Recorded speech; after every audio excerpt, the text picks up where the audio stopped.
আর যদি রোজা রাখো তবে তোমাদের জন্য বিশেষ কল্যাণকর, যদি তোমরা তা বুঝতে পারো। এখন আসছে রমজানের কথা। আমি চাইছিলাম আপনারা প্রথমে এই পটভূমিটুকু বুঝুন। যখন মুসলিমরা প্রথম রোজার কথা শুনল, সাহাবারা রাদিয়াল্লাহু তাআলা আনহু যখন রোজার কথা জানতো, তা ছিল 10 দিনের কম সময়। এটা হলো প্রথম কথা। আর দ্বিতীয়, এই রোজা যদি কেউ করতে অক্ষম হতো তাহলে তা পূরণ করার দুটা বিধান ছিল। আপনি যদি পারেন তাহলে সেটা নিজেই রেখে পূরণ করুন, কিন্তু আপনার জন্য আরেকটি বিধানও রয়ে গেছে। এখন আল্লাহ বলছেন শাহরু রমাদান, রোজার মাস। পরের আয়াত, এটি হচ্ছে কোরআনে রমজানের রোজা রাখা বিষয়ক একমাত্র আয়াত, একমাত্র এটি। আল্লাযী উনজিলা ফীহিল কুরআন। আগেও বলেছি, যখন মানুষ রমজানের কথা চিন্তা করে প্রথম কোন জিনিসটা তাদের মাথায় আসে? ইফতার, পাকোড়া, সামোসা। বাসায় যথেষ্ট কেচাপ আছে কিনা সেটা দেখতে হবে। আপনি অতিরিক্ত অনেক সোডা জাতীয় জিনিস কিনেন। মুসলিমরা আসলে রমজানের সময় ওজন কমায় না, বরং ওজন বাড়ায়। এটাই আমাদের নিয়ম। যখন আপনি রমজান মাসের কথা ভাবেন, প্রথম যে জিনিসটি আপনার মাথায় আসে তা হলো রোজা রাখা। আপনি যদি খাবারের কথা চিন্তা নাও করেন, আপনারা বলেন ভাই এই বছর রমজান তো গরমের মাঝে, কি যে হবে, আপনার মাথায় শুধু এই ধরনের চিন্তাই আসে। আল্লাহ কোরআনে বলছেন, প্রথম যেই জিনিসটা রমজান শব্দ শুনলেই আপনার চিন্তা করার কথা ছিল তা হলো শাহরু রমাদান আল্লাযী উনজিলা ফীহিল কুরআন। আল্লাহ এটা বলেননি যে তাতে তিনি রোজা ফরজ করেছেন, বলেছেন আল্লাযী উনজিলা ফীহিল কুরআন, সেই মাস যাতে কোরআন নাজিল করা হয়েছিল। রমজান সেই মাস যাতে কোরআন নাজিল করা হয়েছিল। যেই কারণে রমজান একটি বিশেষ মাস, তা রোজা নয়। রমজান এই কারণেই বিশেষ, কারণ এই মাসে কোরআন নাজিল হয়েছিল। আল্লাহ এটি আমাদের বলছেন, আল্লাহ এটি আমাদের বলছেন। এখন আপনার নিজেকে প্রশ্ন করতে হবে, আপনি রমজানে রোজা রাখছেন কিন্তু আপনি কোরআন পড়ছেন না। আপনি রোজা রাখছেন কিন্তু পুরো 30 দিনে এক পাতা কোরআনও আপনি মুখস্থ করেননি। এক পাতা থাক, এমনকি আধা পাতাও নয়, এমনকি দুটো আয়াতও নয়, আপনি কোরআন থেকে কিছুই মুখস্থ করেননি। তাহলে আপনি কিভাবে বুঝবেন আল্লাহ আপনাকে কি বলছেন? রমজানের পুরো উদ্দেশ্যটাই ছিল কোরআন নাজিল হওয়াটা উদযাপন করা। আমি আগেও বলেছি, একটা জাতির জন্য প্রথম যে জিনিসটা দরকার তা হলো রাজধানী। এখন আমাদের নতুন রাজধানী কি? কাবা। দ্বিতীয় যে জিনিসটা দরকার সেটি হলো একটি জাতির জন্য সংবিধান। আর আমাদের সংবিধান কি? কোরআন।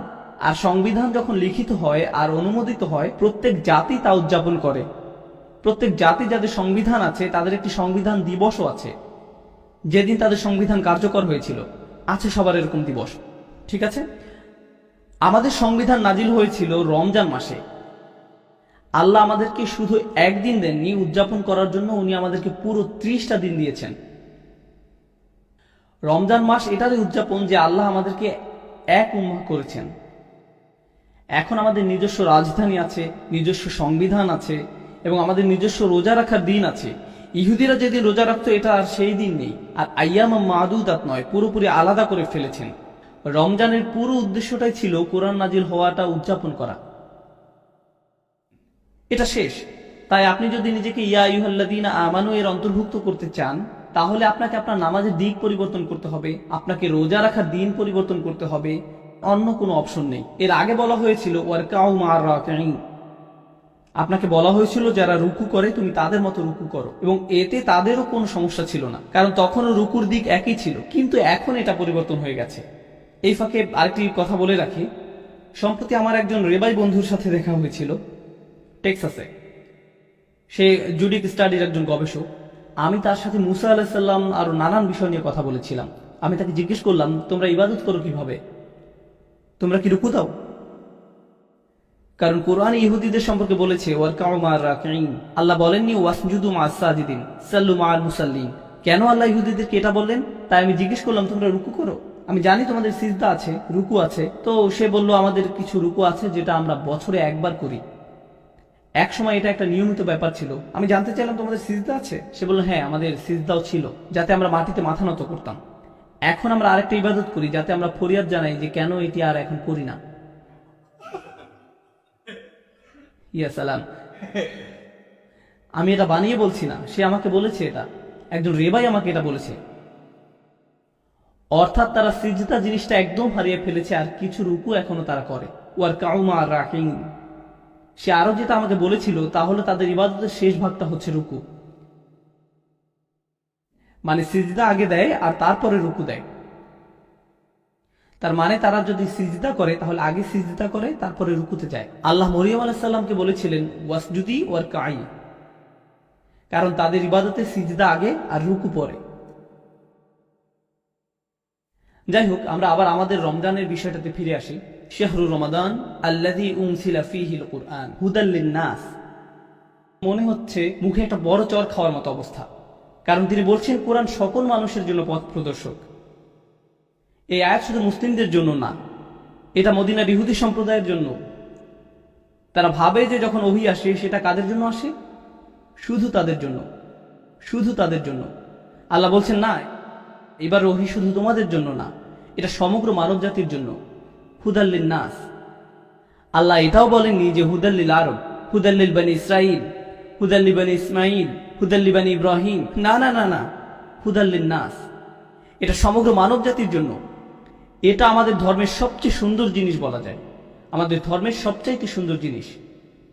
আপনি আমেরিকা, অস্ট্রেলিয়া বা খালজিতে বা পাকিস্তানে যে জায়গাতেই কোনো মসজিদে যান না কেন, যত জাতির মানুষই থাকুক না কেন, সবাই এক কাতারে দাঁড়ায়।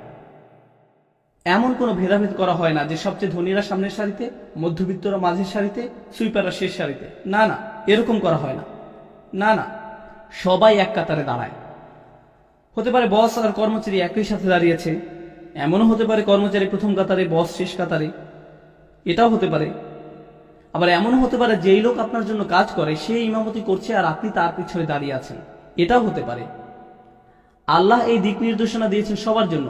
জানেন এর মানে কি? উনি সবাইকে এক সমান বানিয়েছেন কোরআনের মাধ্যমে, সালাত নামক প্রতিষ্ঠানের মাধ্যমে।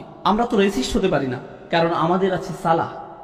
আমাদের মাঝে জাত্যাভিমান থাকার কথা নয়। আমরা এটা বলতে পারি না যে আমার জাতি তোমার থেকে ভালো, আমার জাতীয়তা তোমার থেকে ভালো, আমার ভাষা তোমারটার থেকে ভালো, আমার গায়ের রং তোমারটার থেকে ভালো, আমার গ্রাম তোমারটার থেকে ভালো। এরকম আমরা করতে পারি না। আর জানেন কখন এই জিনিসটা আমাদের আরো বেশি মনে করার কথা? যখন আমরা নামাজে দাঁড়াই, যখন বিলাল রাদিয়াল্লাহু তাআলা আনহু, উসমান রাদিয়াল্লাহু তাআলা আনহুর পাশে দাঁড়ান, সেটা আমাদের মনে করিয়ে দেয় যে আমরা সমান। এটাই হুদাল লিন-নাস, এটার অর্থ এটাই। জানেন কেন আমি এগুলো বলছি? কারণ আমি মুসলিমদের মাঝে এই প্রবণতা দেখেছি, আমি মুসলিমদের মাঝে জাতীয়তাবাদ দেখেছি। আমি দেখেছি মুসলিমরা অন্য দেশীয়দেরকে নিয়ে তামাশা করে, অন্যদেরকে ছোট করে, তাদের সম্পর্কে বাজে কথা বলে, অন্যদের ভাষা নিয়ে বাজে কথা বলে। আরবরা নন আরবদের নিয়ে তামাশা করে, বাংলাদেশিরা পাকিস্তানিদেরকে নিয়ে করে, পাকিস্তানিরা আবার ভারতীয়দেরকে নিয়ে করে, ফিলিপিনোরা মালয়েশিয়ানদেরকে নিয়ে তামাশা করে। কি হচ্ছে আমাদের এসব? আমরা কি নামাজ পড়ি না? পড়ি না নামাজ? আমরা সালাত থেকে শিখছি না কিছু? আমরা কোরআন থেকেও কিছু শিখছি না? আমি বলেছি আপনাদের আগেও যে আমাদের শুধু খোসাটাই আছে, ওই অনেকটা ভিতরে ডিম নেই, শুধু খোসা আছে, এরকম অবস্থা। আমাদের ইসলাম অনেক সময় এরকম, আপনাকে দেখতে মুসলিম মনে হয়, মুসলিমরা যেমন কথা বলে আপনি সেরকম কথা বলেন, কিন্তু আপনার হৃদয়ের ভিতরে আপনার দ্বীনের জন্য কোনো ভালোবাসা নেই। এখানে যারা বসে আছেন সবাই এই মুহূর্তে এখানে ভিন্ন সংস্কৃতির অনেকে বসে আছেন। এটি একটি আন্তর্জাতিক সমাবেশ বলা যায়, এই মুহূর্তে এটাকে জাতিসংঘ বলা যেতে পারে। একটা কথা বলি, আমি আপনার নাম জানি না, কেউ কেউ হয়তো আমার নাম জানেন, কিন্তু আমি কারো নাম জানি না। কিন্তু জানি আমাদের মাঝে এমন একটা সম্পর্ক আছে যা রক্তের সম্পর্কের চেয়েও গাঢ়। শুধুমাত্র আমরা সবাই লা ইলাহা ইল্লাল্লাহ বলি, এই কারণে এটি রক্তের থেকেও গাঢ়। শুধুমাত্র এই কারণে এই কোরআন আমাদেরকে এক সুতায় গাঁথে। এবং এই কথাটা ইহুদিদেরকেও বলা হয়েছিল। কেন জানেন? কারণ ওরা বিশ্বাস করত তারা বিশেষ, বাকি সবাই সেকেন্ড ক্লাস, তারা প্রথম সারির। বাকি সবাই সাধারণ, আর তারা হচ্ছে আল্লাহ নির্বাচিত বিশেষ জাতি। আল্লাহ বলছেন যে কেউ কোরআনের একজন অনুসারী হতে পারে। হুদাল লিন-নাস, সমগ্র মানব জাতির জন্য খোলা দাওয়াত। এর মধ্য দিয়ে সমাপ্তি ঘটে সব ধরনের বর্ণ বৈষম্য, জাতীয়তাবাদ, গোত্রবাদ, এই সব কিছু দূর করে দেয়। সুবহানাল্লাহ, কি চমৎকার একটি দিন, কি চমৎকার ব্যাপার। এমনকি আমেরিকাতেও আমি বলতে পারবো যে একই এলাকার মাঝে কালোদের জন্য আলাদা গির্জা আছে, স্প্যানিশদের আলাদা গির্জা, গ্রিকদের আলাদা গির্জা, এমনকি ব্রুকলিনের মতো জায়গাতেও ভিন্ন ভিন্ন জাতির ভিন্ন ভিন্ন গির্জা আছে। আর আপনি একটা মসজিদে ঢুকে দেখবেন, দেখে মনে হবে সেখানে আন্তর্জাতিক সম্মেলন চলছে। বিভিন্ন জাতির মানুষ সব এক সারিতে দাঁড়ানো, এমনকি তারা কেউ কারো ভাষাও জানে না, কিন্তু তারা একসাথে নামাজ পড়ছে। কুরআনও আমাদেরকে একীভূত করে যখন আমরা সালাতে দাঁড়াই। কুরআন হুদাল লিন-নাস ওয়া বাইয়িনাতিম মিনাল হুদা, সুস্পষ্ট পথ নির্দেশ আর অন্যায় ও ন্যায়ের মাঝে পার্থক্য বিধানকারী। এই আয়াতটা তো রমজান নিয়ে হওয়ার কথা ছিল, তাই না? আন্নাহা বাদাআত বিকালিমাত শাহরু রমাদান, আয়াতটি শুরুই হয়েছে শাহরু রমাদান দিয়ে। অথচ এখন পর্যন্ত আল্লাহ কি বলেছেন? এই মাসে কুরআন নাজিল হয়েছিল, যা আল্লাহর তরফ থেকে পথ প্রদর্শক। মানে হচ্ছে এই নির্দেশনাগুলো এক একটি আশ্চর্য ব্যাপার। ওয়াবাইয়িনাতিন মিনাল হুদা ওয়াল ফুরকান, সুস্পষ্ট পথ নির্দেশ আর ন্যায় ও অন্যায়ের মাঝে পার্থক্য বিধানকারী। এতক্ষণ পর্যন্ত আল্লাহ রমজান নিয়ে একটি কথাও বলেননি, শুধু কোরআন। আয়াতের অর্ধেকের বেশি অংশের আলোচনা কোরআন নিয়ে। কেন তিনি এরকম করলেন? কারণ উনি এটা নিশ্চিত করতে চাচ্ছেন যে কোনো মুসলিম যেন এটা ভুলে না যায় যে রমজান হচ্ছে কোরআনেরই মাস। রমজান কোরআনেরই মাস। এটা হচ্ছে এই আশ্চর্য কিতাবের মাস। আমি বলেছিলাম আমি বন্ধুত্ব করেছিলাম কার সাথে? এক ইয়াহুদি ধর্মগুরুর সাথে। আরেকটা মজার ঘটনা বলি রাবাইদের সম্পর্কে। কোন নবীকে তারা সবচেয়ে বেশি ভালোবাসেন?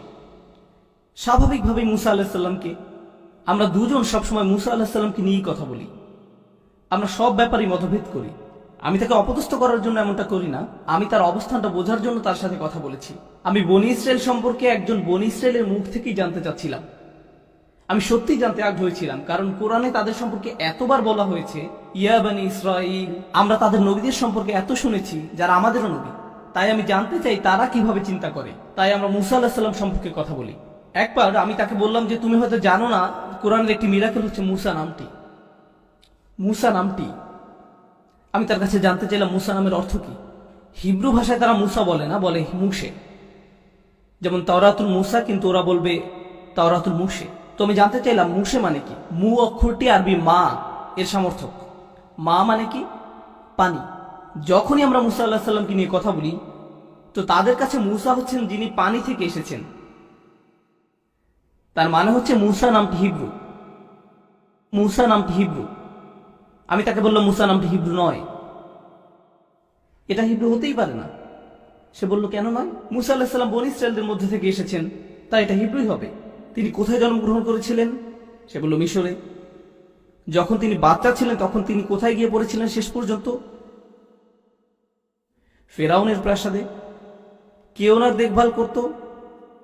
ফেরাউন, আসিয়া আলাইহিস সালাম।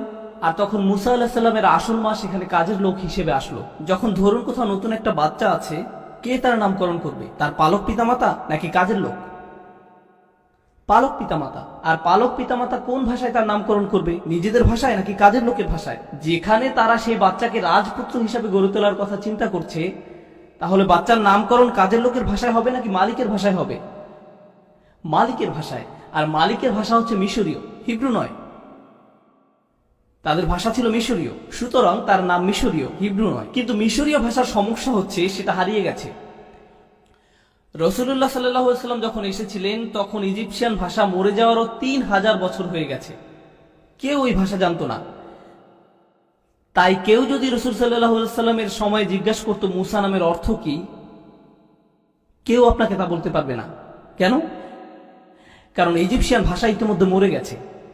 আমরা সৌভাগ্যবান ইজিপ্টোলজির কারণে। ওই ভাষাটা আবার পুনরুদ্ধার করা হয়েছে আর অনুবাদও করা হচ্ছে।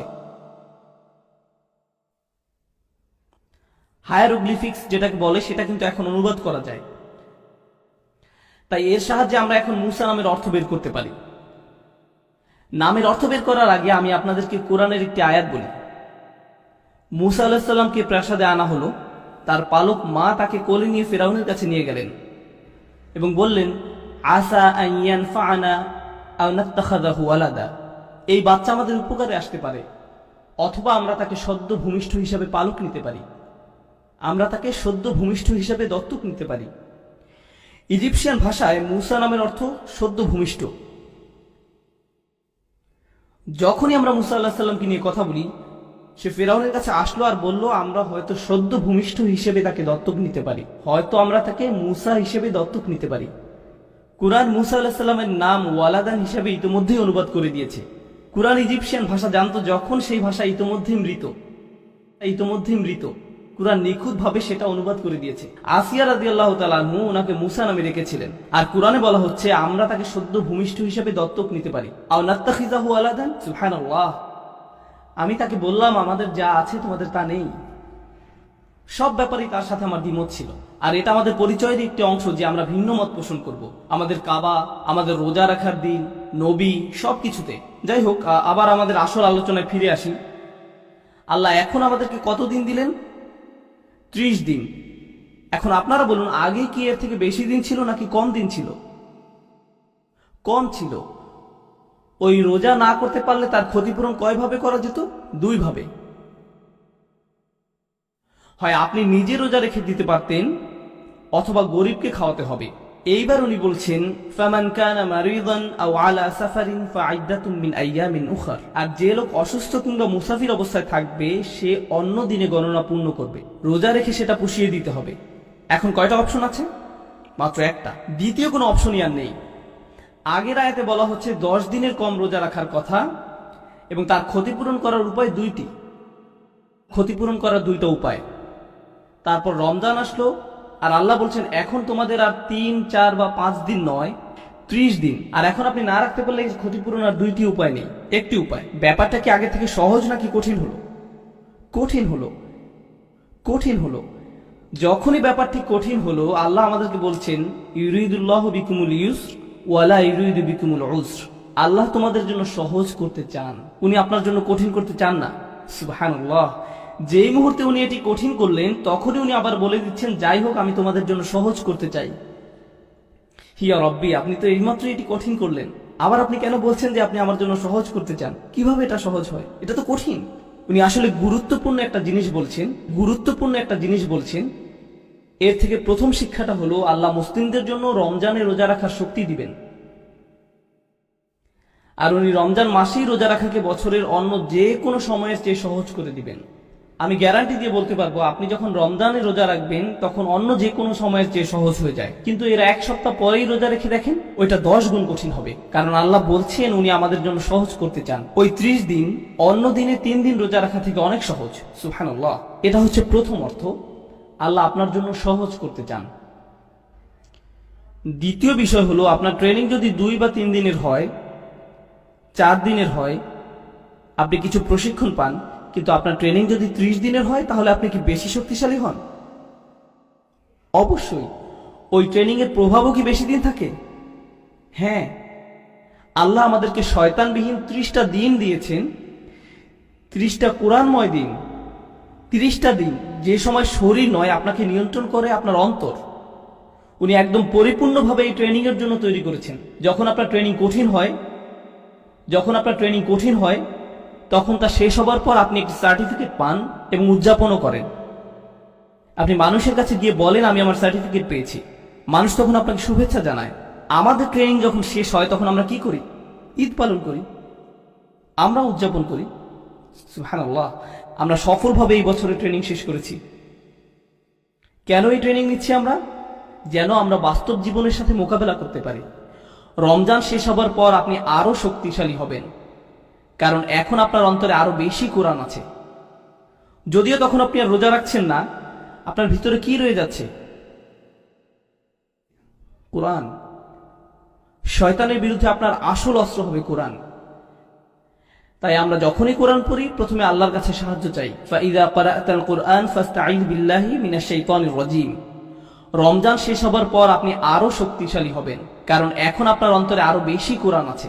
আমি বলছি এখানে উপস্থিত সকল ভাই বোন এবং যারা এটা শুনছেন, আপনাদের কোরআন মুখস্থ করতেই হবে রমজানের সময়।